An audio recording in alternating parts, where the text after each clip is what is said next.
Hello বাচ্চারা, আজ আমরা শিখব কিছু পরিচিত পাখির নাম। এটা হলো চড়ুই পাখি, ছোট, সুন্দর আর খুব চঞ্চল।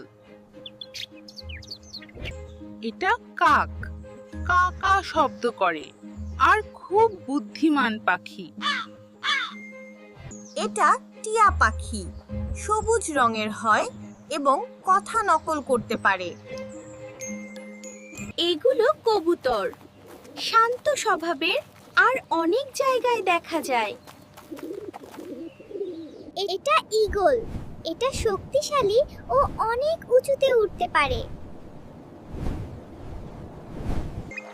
এটা হলো হাঁস, পানি আর জমি দুম জায়গায় হাঁটে। এটা ময়ূর, রঙিন পেখম মেলে নাচ করে, দারুণ সুন্দর। চলো আবার বলি, চড়ুই, কাক, টিয়া, কবুতর, ঈগল, হাঁস আর ময়ূর। এসবই আমাদের পরিবেশকে সুন্দর করে। আজ এ পর্যন্তই। আরো মজার শেখার ভিডিও পেতে সাথে থাকো। টাটা।